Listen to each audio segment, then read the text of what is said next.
You don't have an oven or air fryer to make granola? No problem. Let me show you how to make granola even with your pan. I mean, just your stovetop. You're good to go.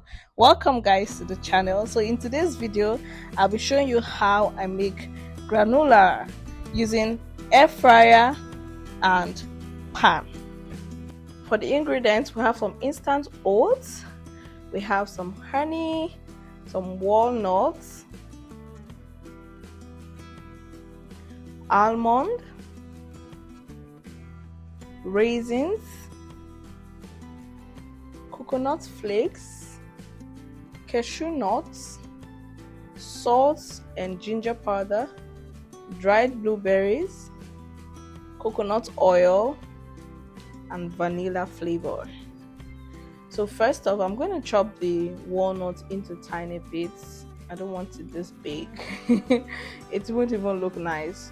So I'm going to chop it slightly into tiny pieces just like this. I have 4 cups of oats here, and the other ingredients you can use at your discretion. I'm adding some salt, ginger powder, and the black pepper. Oh, I didn't mention that earlier, but yeah, black pepper. All the ingredients will be in the description box, so check them out. You know, the basic rule of baking still applies here. We're going to mix everything together, dry ingredients together, wet ingredients together. That way you can mix properly. Now I'm going with some almonds, some coconut flakes, the chopped walnuts, cashew nuts. We're going to give it a good mix. Simple as that. Up next is the honey for some sweetening, and also to bind them together, as well with the vegetable oil. The coconut oil will be adding to this. I had to melt the coconut oil so I can use it. Now I've added some vanilla flavor into it, and I'm just going to pour that in, and then we'll give it a mix. Now this is the fun part. The fun and maybe tough, because we really need to mix it properly at this point. Granola has become one of my favorite cereal of late. It's my go-to, aside other things I use it for, which I'm going to share with you later. This has become my go-to cereal. With cold water, with warm water, I'm good to go. Now I've mixed it up. And it's ready to be transferred into our baking mediums. Let's go. We're going with the pan method as the first. So you just need to put some into the pan, not too much, don't overcrowd the pan, so it can bake nicely. Or should I say you can fry nicely? What's the best word to use? But anyways, don't put too much, just a little. Ensure that your heat is low. You can see that I've reduced this heat. Now you're going to keep stirring. Yes, you keep stirring and stirring and stirring and stirring and stirring. Now for the second method, this is basically the same with an oven. If you have an oven or an air fryer, this will work either ways. With the quantity of granola I'm making, I'll have to make it twice with the air fryer as well the pan. So I'm just putting some into the air fryer, not too much.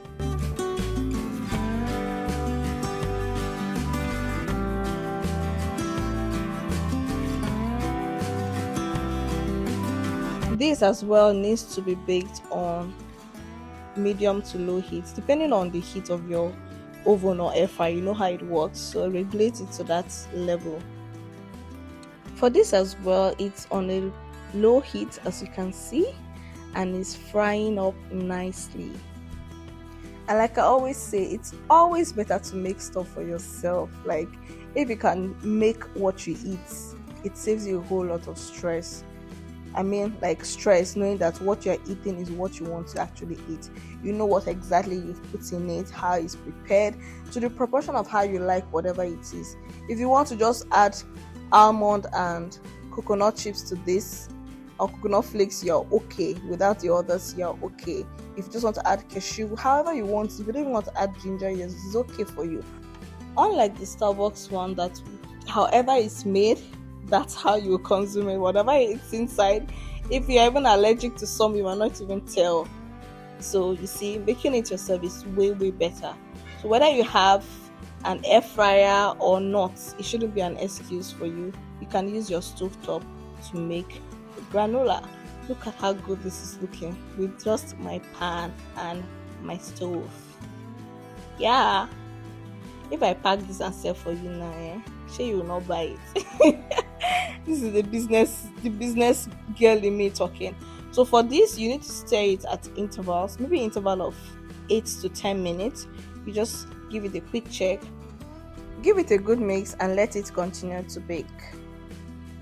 And the final check on this one is done. It took about 40 minutes for me to get this done. I'll go ahead and bake the rest after taking this out. And when it's all done, we can add other ingredients we have. The advantage of using the stovetop is that it's fast. The stovetop is quite fast. In less than 20 minutes, 15 to 10 minutes, 10 to 15 minutes rather, you have that of the stovetop ready, because it needs to be on a low heat. You don't want it to burn. So 10 to 15 minutes, the stovetop is ready. But for the air fryer, for my air fryer, let me be specific, it took me about 40 minutes for the first batch to be done. And now we have everything ready. Now you just needed to let it cool off for some few minutes before we add the other ingredients. Now I'm adding the raisins. I'm going with the dried blueberries, and we're going to give it a good mix. See how beautiful it's looking. Homemade, nice.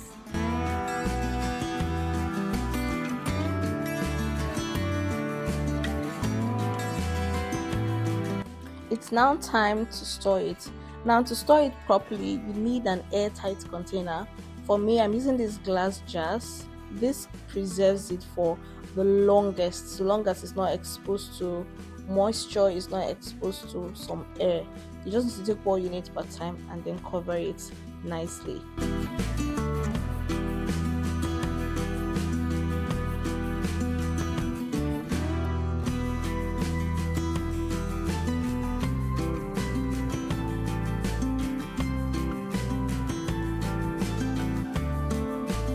Now, there are a number of ways you can enjoy granola, which I will show you one in this video.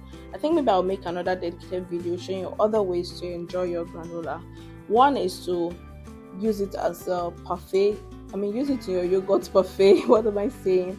As toppings. Or you can simply take it as cereal with your milk of choice. Most times I like to use coconut milk. So I just pour that into a bowl and add my coconut milk, and it's ready. No additional sweetener. You're good to go. Another way to also enjoy granola, you can add it to your smoothies. Like smoothie, you can add your granola to it. If you're making with chia seeds, you're making with banana, some strawberries, whatever, you can just add some granola to it. And then to the one I'm showing you, which is the yogurt buffet. This particular one is mostly my everyday snack. I don't mean literally every day, but if I need to quickly snack on something during the day, this is my go-to. So long as I have some yogurt and granola at home, I'm grabbing this any day, anytime. Serve it cold. When yogurt is cold, and this can even take the place of ice cream. If you're trying to incorporate healthy living, this can replace ice cream for you. So yeah, this is it, all set, ready to be stored. Make yours and enjoy yourself. Thank you guys for watching. Don't forget to like, share, comment, and subscribe. Till I see you with another video. Bye.